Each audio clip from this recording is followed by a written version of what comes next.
Now we're going to look at what are called series parallel circuits, or combination circuits, or complicated circuits, depending on how you want to look at it.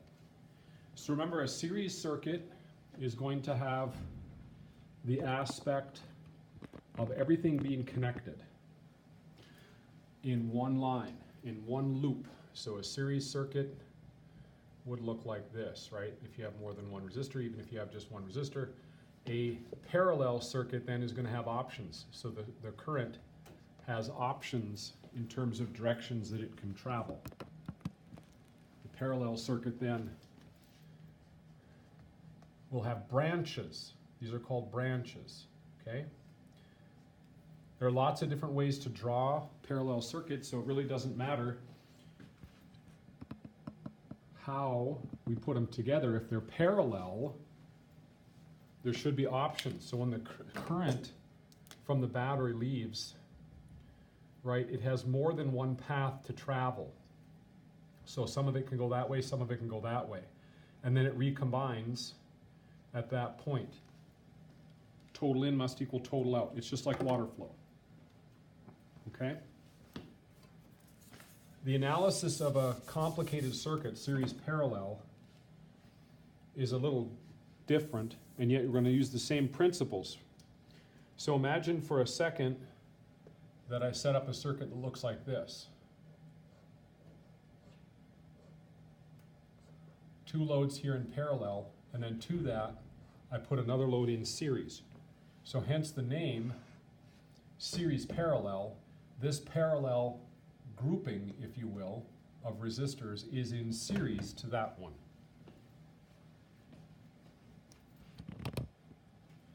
So let's say for a second here that we have a 30 volt source. We have a 5 ohm load here, resistor, call this R3 if you will. Remember, we start from the positive terminal. And we have two 2 ohm resistors in parallel. So call that one R1, call this one R2. So how do you go about analyzing something like that? It is quite a bit different, isn't it? Well, again, there's a couple of different ways, but what I like to do is to resolve a circuit down into its simplest resistance, its equivalent or total resistance, okay? In order to do that, I have to make it a series circuit. Why? Because it's easier to do it with a series circuit because the resistance then is simply a sum. So you can redraw it. So I have a 30 volt load here. I can make that resistor pair of R1, R2. I can make that an equivalent resistance. I know this is 5 ohms for R3. The question is, how do I find the equivalent resistance of R1 and R2? You have two options. You can do product over the sum. That works for a pair of resistors. Or you can do reciprocal of the reciprocal sum. Either way, you should get a total resistance. So what is that going to be? Well, I'm going to do product over sum. So I'm going to say R1, R2. That's the combination of resistors in parallel. Is the product 2 times 2 over the sum, 2 ohms plus 2 ohms. So that's going to be 4 over 4. Ohms squared over ohms. Okay, fine. We're left with ohms. And so this is going to be 1 ohm. So that pair of resistors then has got a 1 ohm equivalent resistance. Now, I can simplify this one more time, can't I? I can find the equivalent resistance of R1, R2, and R3 together. And now because they're in series, my total resistance then is going to be equal to 1 ohm plus 5 ohms, which is 6 ohms. That's the key. Once you have 6 ohms, equivalent total resistance,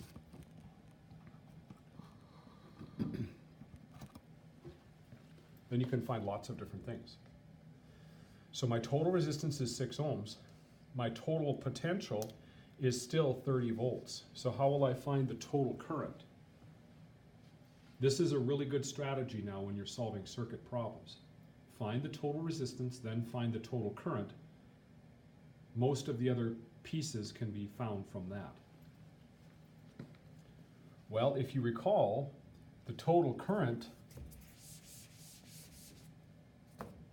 has to follow Ohm's law. So that's the total volts over the total ohms, the total potential over the total resistance. We know that the total current is then going to be 30 volts over 6 ohms, which equals 5 amperes. Okay? That's the total current. Then, as often as not, we're asked to find potential and current in each one of these loads. I'm going to erase that. I'm going to put back what we had before. So we had a 30 volt source. We're splitting that current. This is called a current divider when you have resistors in parallel. We said this was 5 ohms. We said this was 2 ohms, and we said this was 2 ohms.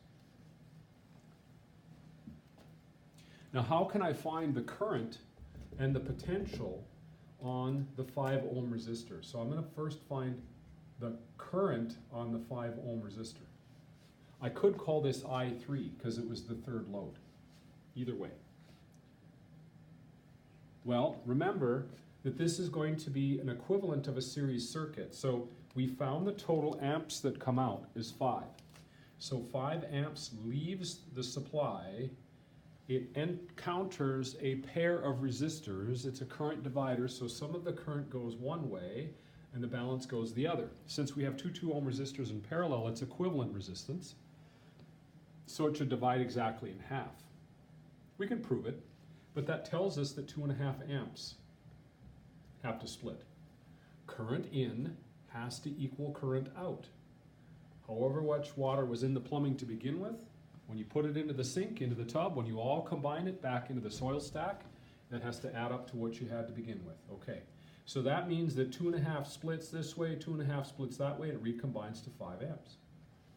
Well, how much current goes through then the 5 ohm resistor?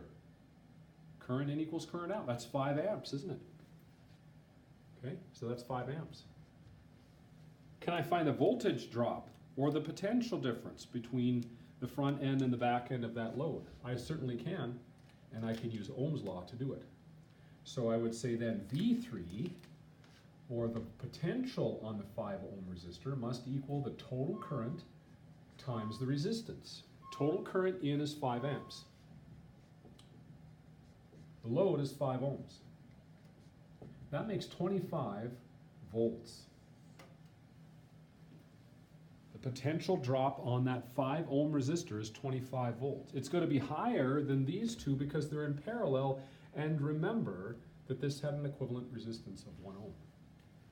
In a parallel arrangement of resistors, the equivalent resistance, the total resistance, is less than either of the 2 or 3 or 6 or 12 resistors that are in parallel. Now, to remember, when we have total potential, that's 30 volts, isn't it? The sum of the voltage drops, or the sum of the potential drops around the circuit in a series arrangement must equal the what? Same or sum? 3 letters. Sum is correct. Okay, so if the total is 30 volts, then if I subtract V3 and I subtract V12, that's a parallel arrangement. Remember, in parallel, volts is the same. I have to come up with 0. The potential must drop to 0 when it enters the negative terminal on the battery, or when it hits ground. That's a 0 potential here. 30 volts on the high side. Okay, well, we know what V3 is. The 5 ohm resistor, V3, is 25. So if I put in 25 volts here, that leaves V12, and that has to equal 5 volts, because 25 plus 5 has to equal 30. So the sum of the voltage increases must equal the source potential, 30 volts. Well, we can now prove that 2.5 amps is acting on each of these two resistors. Let me redraw just this chunk. Load 1, load 2, this is 2 ohms, this is 2 ohms. Remember we said there was 5 volts acting on this pair of resistors. And voltage in parallel is what? Same or sum? 4 letters this time. Must be sum, or same, excuse me. I'll get that right myself. Same. So that means that the current through the 2 ohm resistor has to follow Ohm's law. It's V over R. The volts on each one of these resistors is 5. The resistance on each resistor is 2. Lo and behold, that's 2.5 amps. So 2.5 amps goes in, comes out, and recombines 2.5 amps on the other side as well. And look what we have. 2.5 plus 2.5, that's 5 amps coming out. So we've just proved it. So when you encounter a series parallel circuit, a couple of things to consider. First, I always recommend, regardless of the circuit, I don't care how many elements there are in there, try to find what the equivalent resistance, the total resistance of all of the loads in that circuit. Next, find the total current. Once you have the total current, I try to avoid the parallel branches first. I try to find those resistors that are out there by themselves in series to that parallel arrangement. And I find their voltage drops. Because then I know I can find that the voltage drops on the parallel segments by taking the difference from the total volts that's there. Okay? So hopefully that's helpful today.